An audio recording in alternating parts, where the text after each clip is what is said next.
Okay, we're in our Old Testament survey now. We're up to the book of Leviticus. Leviticus is a book that's difficult for us in a lot of ways just because it's such a different setting, it's such a different culture than the one that we live in, particularly the one that we worship in as church, as the body of Christ, as opposed to the nation of Israel. But it still has a lot of very important information for us, a lot of things about the character of God, what He requires. We already looked quite a bit at Leviticus 26, where we're doing our study on the covenants, and that really is a fascinating chapter in the Old Testament because it kind of lays out what the long-term prospects for Israel are, depending on whether they're obedient or disobedient. I think it anticipates their disobedience, as does some chapters in Exodus, but it also talks about their ultimate restoration, and we see how that is what plays out in the story of Israel and themes that are picked up on the prophets. Leviticus itself means having to do with the Levites, which is a bit of a misnomer as a title. We talked about the tribe of Levi and the fact that the Levites were responsible for the tabernacle, but it's really the priests who are a subset of the Levites that Leviticus addresses very specifically in some parts. So if you can think about it this way, to be a priest, you had to be a Levite, but you could be a Levite without being a priest. Priests were the ones who actually went inside the tabernacle and maintained the showbread and the lamp, the altar of incense, and those kinds of things. As far as the setting goes, we're still down here at Mount Sinai, where we ended the book of Exodus. Remember, it took about 3 months for them to make the journey from Egypt down to here. This is where they received the law from God, and they're still there as we enter into the book of Leviticus. They're going to be there. The book of Leviticus itself takes place over a course of about 30 days. And the reason that we know that is Exodus 40, the last chapter in that book, tells us that the tabernacle was erected. Remember, we had all that instruction about what they were to do to get ready to make the tabernacle. They made it, and it was actually erected there at Sinai on the first month of the second year, on the first day of the month. So 1 year after the first Passover. When they say the first month of the second year, they're starting their calendar with the Exodus from Egypt and the Passover that took place there. And then at the end of Leviticus, actually the beginning of Numbers, it says that it begins on the first day of the second month. So that's how we know that Leviticus itself takes place over about 30 days there at Mount Sinai. What we want to do then is walk through the book, and then we'll do what we've been doing in the past, to just try to identify some of the major themes and how you would summarize the purpose of the book. We can divide Leviticus up into 2 major sections: Israel's acceptable approach to God through sacrifice. The book has a lot to say about the necessary sacrifices that they had to make to atone for their sin, also to worship and express thanksgiving to God for what He had done for them. And then the second half of the book, 11 through 27, is Israel's walk with God in fellowship. So if you think approach to God through sacrifice in 1 through 10, walk with God in fellowship in 11 to 27. And again, I want you to try to, as best you can, hold on to these major divisions of the book. I think next time, and I thought about doing it this time, I want to quiz you just to see how well you remember, for example, Genesis 1 through 11 being 4 key events, 12 through 50 being 4 key people, and the Abrahamic covenant dominating in 12 through 50. We'll try to do that with all the books that we've covered up through that point next week, basically Genesis through Leviticus. And again, the purpose of that is just to help you be able yourself to walk through the storyline of the Old Testament. That'll help you as you study any individual part of the Old Testament. All right, let's look first Israel's acceptable approach to God through sacrifice. In the first 7 chapters, a lot of description and detail about the offerings and their regulations. And we'll just briefly run through these. Again, this is a survey class. We're not trying to dig down so deep that we're trying to understand every single word in the verses. We're just trying to get the big picture of the storyline. The various offerings that are described here in 1 through 7, the burnt offering, the purpose of that was the acceptance of the worshiper and atoning for his sins generally. It was substitutionary in the sense that instead of the man himself or the woman herself paying for their own sins, God allowed for an animal to pay for their sin. At the same time, it demonstrated the payment that was required for sin. The animal had to die, and the blood was used as an atonement for sin.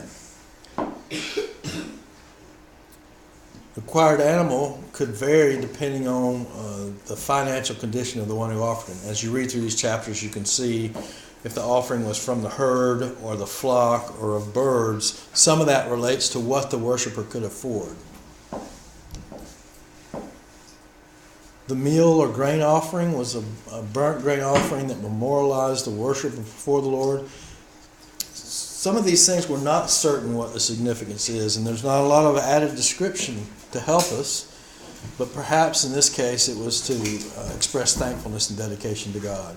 So this was different, and it wasn't an animal offering, and it wasn't a blood offering, but it was still one of the offerings that God prescribed.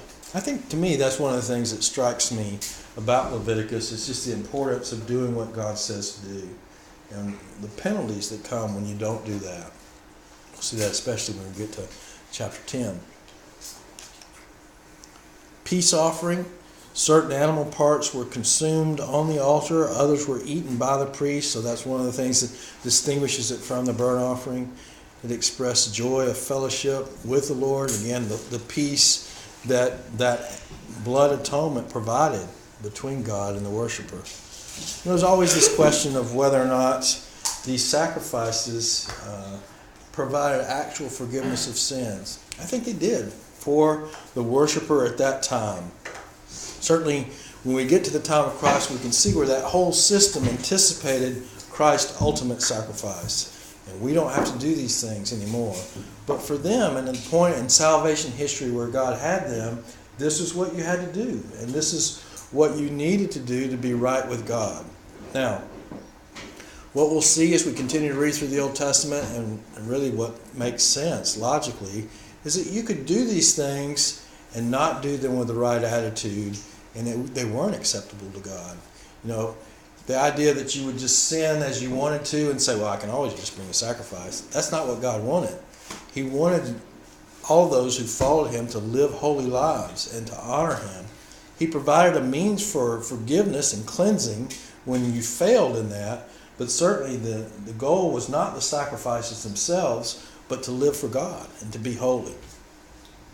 Frank, in that regard, would you say that it was their faith again that was still what caused them to have their sins forgiven? It was still on the basis of Christ's future death, not absolutely. But it was their faith in doing what they were asked. That's when right. They made a mistake, when they sinned involuntarily or on accident. Yes. So faith is a very important part of Leviticus. You brought your offerings in faith, and Matt's point also is that Christ's death covered all the sins of these people as well. This was people have used different illustrations. Some people would say it was like a credit card, and their sins were paid for in some sense through these sacrifices, or at least their forgiveness and reconciliation was accomplished. But it took Christ's sacrifice to completely atone for sin, all sins of all time. But they did have to bring their offerings in faith. And we've seen that already, right? Genesis and Exodus. Even putting the blood on the doorpost was something where you had to believe the Word of God and act on it. And that's what they're doing here with these sacrifices too. Let's see. The sin offering made on behalf of individuals or for the assembly. The Day of Atonement, which we'll talk about a little more later, fell under this category. It required an animal without defect. Remember, one of the things that comes up, I think even later in the book of Leviticus, is you didn't use the sacrificial system just to get rid of the animals that you didn't like or already had some problem with them. You brought the best. You brought an animal that was without blemish. And again, that indicated what your attitude was towards honoring the Lord. this particular sin offering, the blood was used as a means of sanctifying even inanimate objects in the temple, the altar, the priest. They were all had this blood sprinkled on them. Remember, we saw that in the book of Exodus as well, when they read the covenant together and they committed to keeping the covenant. Moses kind of splashed blood on the crowd. It's just a part of the teaching that of the seriousness of sin and the payment that's required for sin. It's death. It's the blood that results out of death. Trespass or guilt offering was similar to the sin offering. Primary difference is it required some form of restitution, either to an individual that you had taken something from, or that you had something you need to make restitution for, or to the Lord himself. All right? So that's the offerings and their regulations very briefly. If you're interested in looking at that in more detail, you can read a good commentary on Leviticus, or you can go to an article in a Bible encyclopedia or something like that and just read about the sacrificial system. The consecration and duty of the priest takes up a pretty significant section in 8 through 10. After the tabernacle was completed, Aaron and his sons were set apart as priests. Remember, all the priests, Aaron is of the tribe of Levi, but all the priests are direct descendants of Aaron. Consecration process took 1 week, and after that, Aaron himself made the very first offerings. A lot of firsts going on here. We had the first Passover back in Exodus. Now we have the tabernacle built for the first time. Aaron's offering the first sacrifices on the altar and as part of that worship system. The seriousness of obedience for the priesthood is illustrated by the incident with Nadab and Abihu. These are basically the second generation, I guess, under Aaron, but his own sons. What was it they did that was wrong? They offered an unauthorized offering. They brought unauthorized fire, strange fire is the way that some translations talk about it, to the Lord. And again, there's some mystery there as to what that means. It seems, though, it wasn't taken from the altar the way that it was supposed to. In some way, they violated very explicit prescriptions by God in bringing the fire in their fire pans. And God struck them down. So, again, we see this throughout Leviticus, is this great emphasis on doing it the way God says to do it. It's a real lesson for us, just in obedience to the Word of God.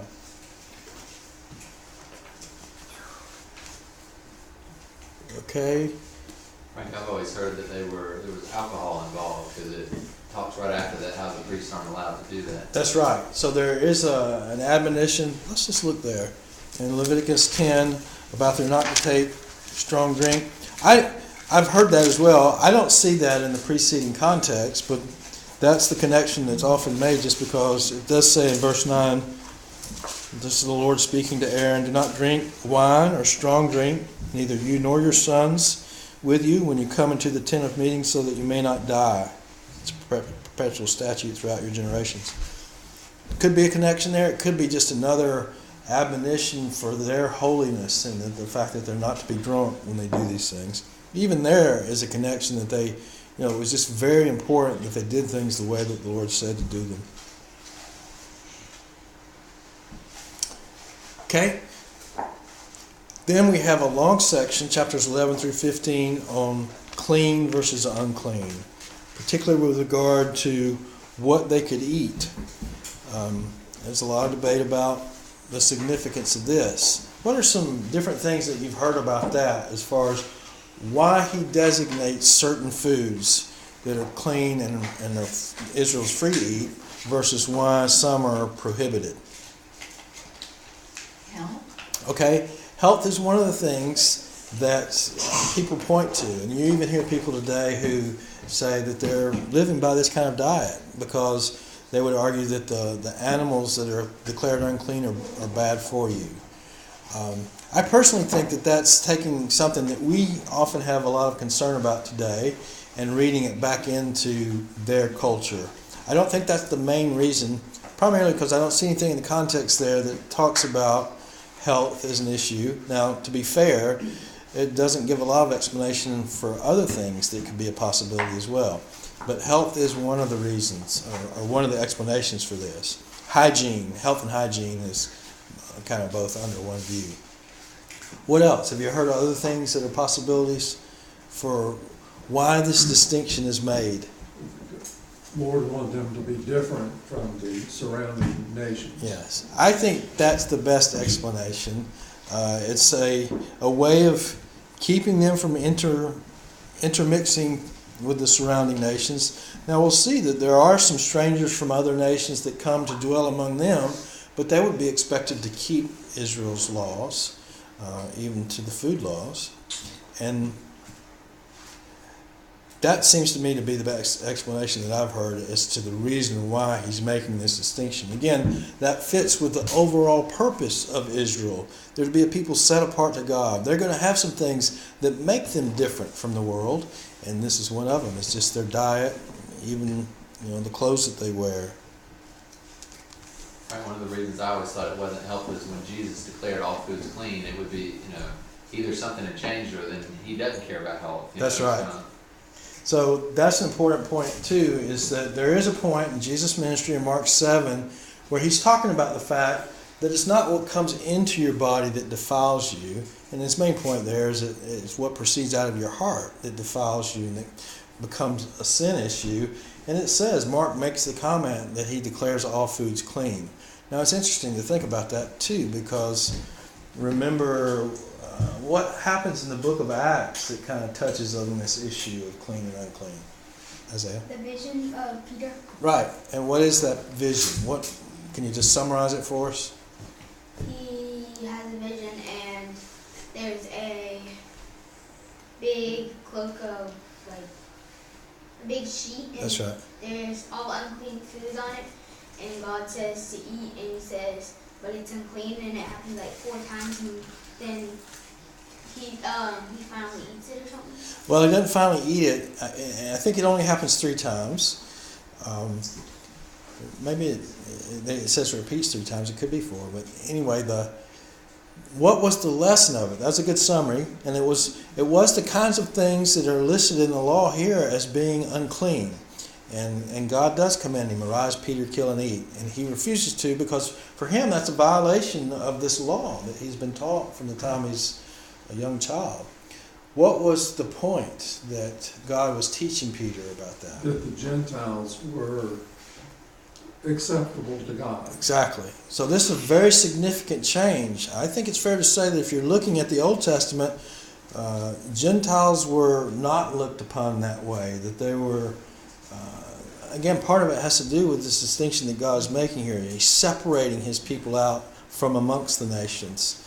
Now, we have to keep in mind all through that the purpose of doing that is ultimately to reach the nations, to impact the nations, and for them to recognize that Israel's God is the true God. What's happening in Acts 10 is that God is teaching Peter, look, I've cleansed these people now, and it's really preparation for the Gentiles to come into the church on equal footing with the Jews. So that's a reflection back on this laws of being clean and unclean. And then he goes to Cornelius and is able to evangelize them. That's right. And I think he only realizes the significance and the meaning of that vision after he goes there. At that point, when he sees the Spirit fall upon them and recognizes that the same thing happened to them as happened to the Jews at Pentecost, he recognizes that it is Jew and Gentile in one body. Now, there were other things that could put a person in a state of uncleanness besides the food laws. What were some of those? If you touched a dead person. Okay, if you touch a dead person or even a carcass of a dead animal, you were unclean. Now, that's not a sin issue, but it was just something that God laid out. It was I think it's a teaching device as much as anything to emphasize His holiness and the fact that there are certain things that you could do that would put you in a state of uncleanness, and you had to go through some procedure to become clean again. What else? What were some other ones? Certain skin conditions. Skin conditions put you in a state of uncleanness. And leprosy. Leprosy. There's another big one here that Pregnancy. just having a child. A woman having a child put her in a state of uncleanness. You remember, even in the account of the birth of Jesus, that Mary, after she had him, had to go through a ceremony of purification. Now, again, let's say that one of your relatives died. You have to touch the body. God's not saying He didn't want you to touch any dead person, but you just had to realize, hey, this is going to put me in a state of uncleanness, and I'll have to follow the necessary procedures afterward to become clean again. I think it's a little different from holy versus common, but they're related to each other. And again, it's teaching on how God is pure and holy and set apart. Every time you had to go through a ceremony where you were getting purified, it reminded you and taught you about that. These are just the different things, different things that fall under clean versus unclean. Animals and the things that you could eat. Child rearing and instructions on circumcision in chapter 12. The instructions that Bev mentioned for the priest to deal with various skin diseases and bodily discharges. Okay, that takes us down to chapter 16 and the instruction for the Day of Atonement. What was the significance of the Day of Atonement? What? Whole nation. Okay, it was for the whole nation as opposed to individuals who brought their offerings. And what happened on that day? Isaiah? The high priest went into the Holy of Holies with a lamb and sprinkled blood on the mercy seat. Okay, he took the blood inside the mercy seat. This was the only time that anybody ever entered the Holy of Holies. It was once a year, and only the high priest. And as Bev said, he went in to make atonement for the whole nation. Now, throughout the year, people would come and atone for their individual sins through these various offerings. But this was one of the feasts of Israel, was the Day of Atonement, one of the gathering times, special gathering times, and that's what the priest did on that day. Something it's called Yom Kippur by the Jews today. It's something they still observe. It's December, right? Isn't it happening in December, shortly before Christmas? I think that's right. Was there only one high priest? There's only one at a time, yes. Aaron was the first one. Okay, there was an emphasis on the proper procedure for offering sacrifices in 17. Instructions on prohibited sexual practices. Now you can imagine, this is a nation that has been in Egypt for 400 years, and they're about to go into a land that's full of Canaanites. And both of those countries, city-states, whatever you want to call them, practiced all kinds of sexual immorality. And so this is very important instruction for the nation of Israel. And really it's important instruction for God's people all the way through the Bible, is to be sexually pure. And He's prohibiting in chapter 18, the Lord is, aberrant sexual practices. There's instruction on dealing with neighbors and strangers within the land. That's what I was alluding to earlier. There were strangers that even went out with them from the land of Egypt. Strangers in the sense of being non-Israelites. What was the basis? Well, first, how were they to treat strangers within the land? They had to be circumcised. Okay, that's a questionable. That's a good point. I'm not sure that they were required to be circumcised. It would seem like if they were going to worship Israel's God, they had to agree to that. But how was Israel to treat those strangers? As if they were Jews. Okay, and in general, let's just read that in Exodus 19, beginning in verse 33. When a stranger resides with you in your land, you shall not do him wrong. The stranger who resides with you shall be to you as the native among you. So that's what Charles is saying, like Jews, like fellow kinsmen. You shall love him as you love yourself. Why? What's the basis? They were slaves in Egypt. Exactly. That's what he says. For you were aliens in the land of Egypt. I am the Lord your God. So again, there's a good lesson there for I would say believers of all ages. It's just the way that we're to be hospitable to those that are among us from any nation. We're all created by God, and we just have an obligation as Christians as well as the nation of Israel to treat those treat our neighbors to love our neighbor as ourselves. That's the second of the 2 great commandments. You shall do no wrong. Okay, that goes on to something else. All right. There were penalties for breaking various laws. And again, I go back to the point I was making earlier, just the importance of doing what God said, doing it the way He said it. And if you did something in violation of that, you paid the price. We'll look at chapter 20, verses 22 to 26 in just a little bit when we look at some key passages in the book as a whole. There was also an emphasis on the priest's necessity to be holy. The priests were the mediators between God and the people. They had a very important teaching function to the people. They're going to be the ones that know the law, and they're going to be the ones that lead them in these worship services and in the sacrifices. The priests had to make offerings for themselves, an atonement for themselves, before they did it for the people.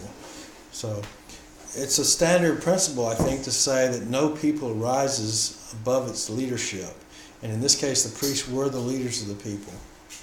They're going to follow their example. All right? We get chapters 11 through 27, Israel's walk with God. We have a section in 23 through 25 on the various festivals of God's people. The Sabbath day itself, occurring one day in 7 every week, was an important day of rest. It was a day that was to be devoted to reflecting on God and what He had done for them, and to abstain from work. It was a gift from God. They're going to live, at least, in a very agricultural society, very demanding work, and they're to work 6 days and on the 7th day rest. It goes back to the same principle of God Himself, creating the world in 6 days and resting on the 7th. There were festivals, several in the spring and several in the fall. In the spring, the festivals occurred in the 1st and 3rd months. And these festivals were related both to the agricultural cycle of harvest for the people, but also to the work that God had done in delivering the people out of Egyptian bondage. Passover commemorated Israel's deliverance from Egypt. Associated with the Passover were the Feast of Unleavened Bread, which served as a reminder of both the haste and the hardship with which they fled Egypt. First fruits was an offering of barley sheaf that really recognized barley was harvested before wheat, so it was earlier in the year, and it was a wave offering to God, recognizing that He was the one who provided the harvest. And first fruits was kind of a recognition of, okay, we see this already and we recognize that you're going to bring the full harvest to come in the future. The Feast of Weeks occurred 50 days afterward. It was a wave offering of 2 loaves of bread and sacrifice of 7 lambs, 1 bull, 2 rams in celebration of the wheat harvest. So the first festivals occurred. Well, the first month had the festivals of Passover, unleavened bread, and first fruits. Those were all one right after the other. And then 50 days later was the Feast of Weeks in the 3rd month. In the fall, all the festivals occurred in the 7th month. There was a Feast of Trumpets. It was like a national holiday where all the people were summoned for a day of rest. Evidently, it was a preparation for the Day of Atonement because it came right after that. As we said already, that day provided for national cleansing by the high priest. And then the Feast of Booths. They would reconstruct the situation they were in as they fled Egypt and lived in these homemade booths out in the wilderness. Again, it was a reminder of what God had done for delivering them from Egyptian bondage. It also was a time of rejoicing for a completed harvest. That harvest included not only the barley and the wheat, but things like grapes and olives. We also had what we would call holy times the 7th year. In addition to the 7th day of the week, every 7 years they were to allow the land to lie fallow. They didn't go out and farm it. And the way that God would provide for them in that way was give them an abundant crop in the 6th year that would carry them through the 7th, And they were also allowed to eat anything that sprang up out of the land on its own. But they didn't farm the land. They were allowed to allow it to rest in the same way that they got to rest. See? So, is it, what happened if, like, somebody didn't obey that? You know, there's a guy in Numbers that we'll run across when we get there that disobeyed the Sabbath, as far as he went out and collected sticks on the seventh day to make a fire in his home, and he ended up being executed. So that's how seriously this was to be taken. We know that evidently they didn't allow the land to rest like they were supposed to every 7 years, and that was part of the rationale for the exile, was that they were cast out of the land for 70 years to make up for all the Sabbaths that they didn't grant to the land while they were there. So it was a serious thing. As you get to the New Testament, it seems like the Pharisees had created things to make it a burden rather than the intended blessing that it was in the beginning. This was something that God did for the Israelites as a blessing to them. You can imagine if you had a whole year where you didn't have to go out and farm the way that you did most years, that would be a good thing. And so inevitably Israel would disobey. We had the same kind of training even on the way down to Mount Sinai, where they weren't supposed to go out and look for manna on the seventh day, and they did. So there were various penalties depending on which Sabbath they violated. Elsie, did you have a question? Okay. In addition to the 1 year in 7, there was the year of Jubilee, and every 50 years, debts were forgiven, servants were released. Sometimes a person would get in such dire economic straits that he had to sell himself into slavery, into servitude to his fellow Israelite. And he did that with the provision that in the 50th year, in the Jubilee year, and again, all this calendar is based off the Passover that starts with the Exodus from Egypt. In the 50th year, he would be released. And any land that was God very much wanted the land to stay within the tribes. And if somebody had to sell their land to somebody else because of their economic condition, the land was to be restored back to them every 50 years in Jubilee year. We looked a lot at Leviticus 26, multiple Sundays.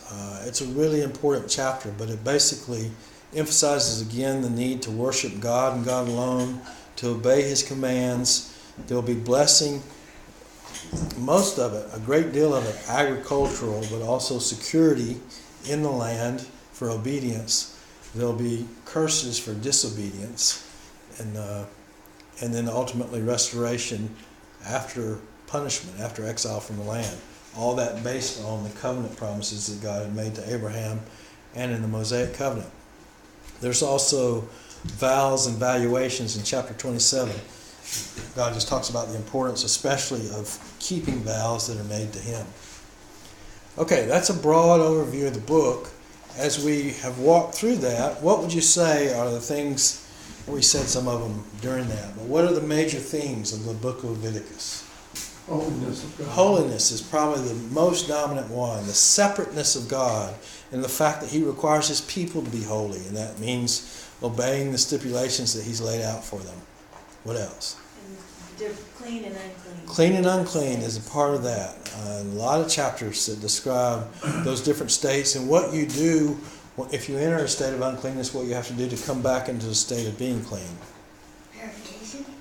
Say again? Purification. Purification would be that process, both of Substitutionary atonement. Substitutionary atonement is a big part of the animal sacrifices, and the fact that God would allow your sins to be forgiven based on the death of an animal. Sin?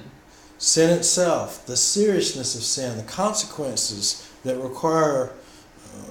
required as a payment for sin, and the priests dealing with those.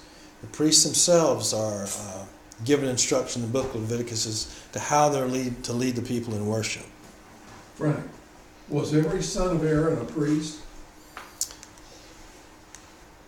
That's a good question. I mean, you had to be a descendant of Aaron to be a priest. I would say yes. You know, you could be a son of somebody else who's a Levite and not be a priest, but the descendants of Aaron is from the pool from which they got the priest. And the priests kind of ran on courses, is what they're called, where it took quite a few of them. You can imagine for a nation that large, as people are bringing sacrifices, the Levites helped with the preparation of the animals, but the priests served different rotations through But I don't know the answer to your question completely as to whether or not every single descendant of his was a priest. I would guess yes. All right, so you've gotten most of the major themes. Well, here's one we didn't talk about: the presence of the Lord and just the repetition of this phrase, before the Lord. Those are all the chapters in which that appears. I am the Lord your God. God's constantly reminding them that He and He alone is their God. He's the one that's done all these things for them. Remember, the book of Leviticus comes in this context of all that God has done for them up to this point in time. We've talked about the difference between the holy and profane. Yahweh Himself is holy. Israel is required to be holy. There were holy things, especially things that were associated with the tabernacle and its services. Once a sacrifice was brought, particularly ones that were to be shared with the priest, those things were declared as holy as well. And you had to treat them in a certain way because of that. Then we had all those holy times, the Sabbath day and the festivals. Their whole calendar was ordered around recognizing God and what He did for them in providing for them through agriculture and also in the work of redemption He did for them. And so you had the contrast between the holy and the profane or common. Again, those things weren't wrong, the common and profane, but they weren't holy. They didn't have the same significance as the holy did.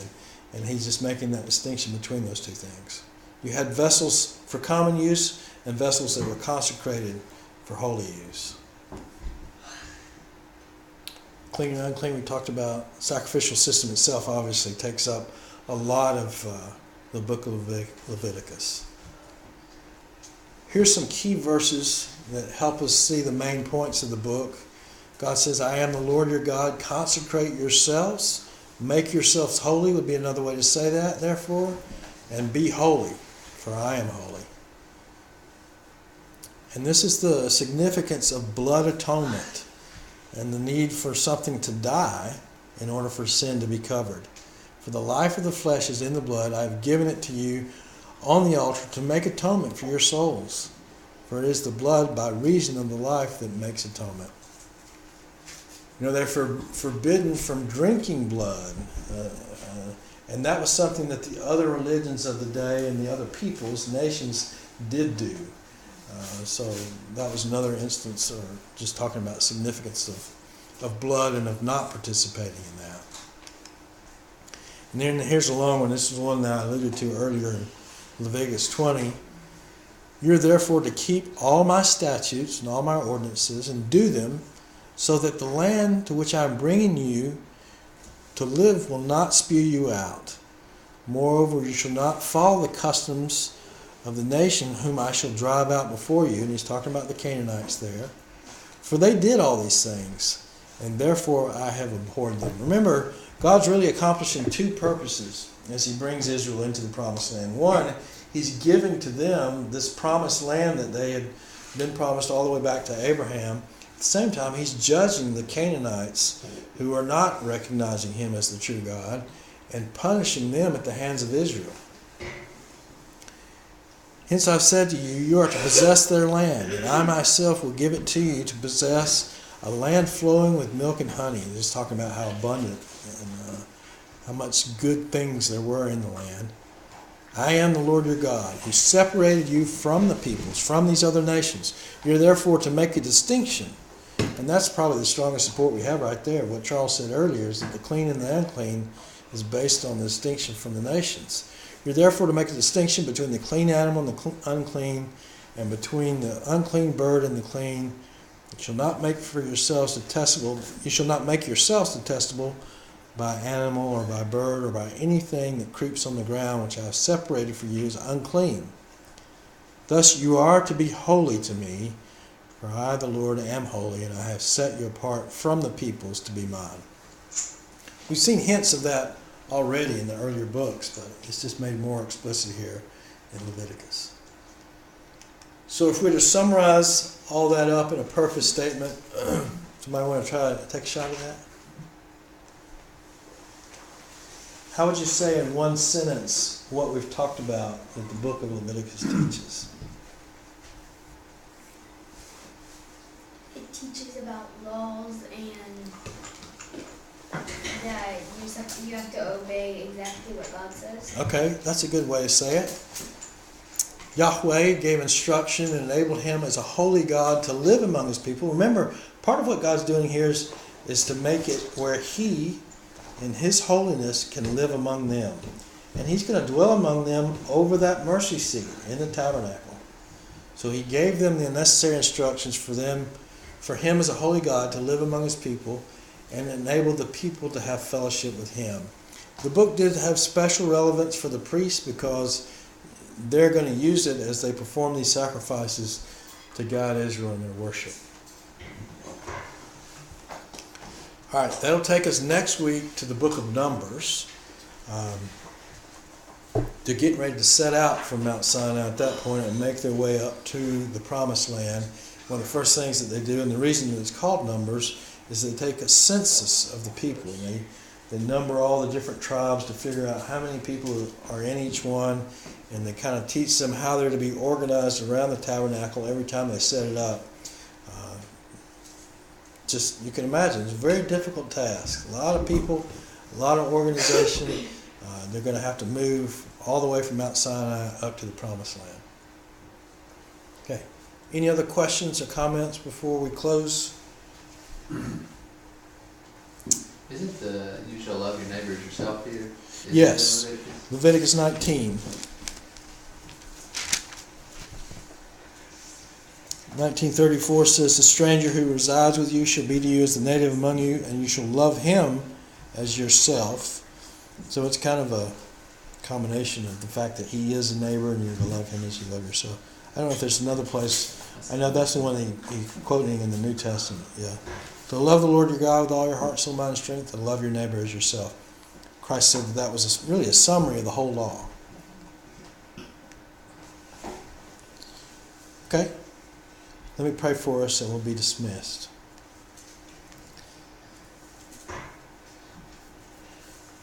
Father, we praise you that you are a holy God. We recognize that we're a sinful people. And we're so thankful that you provided a means by which we can be made holy. We recognize that we don't do that on our own. We have nothing to offer you in the way of holiness. And that you even choose who you make holy. But we praise you and honor you as the one true holy God. We see that very clearly in the book of Leviticus. And we're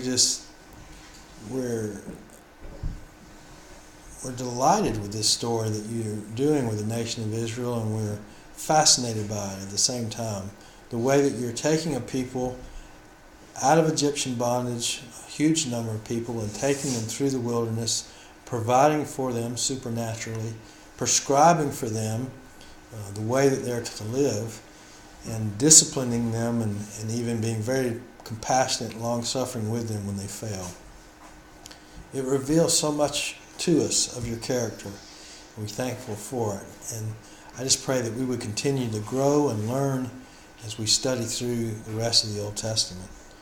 Lord, we thank you for the time we've had together this morning to worship you in song and hearing from your word. We pray for all those who weren't able to be here this Sunday that they might be able to come back next week. And we commit ourselves and our week into your hands. We pray in Christ's name. Amen.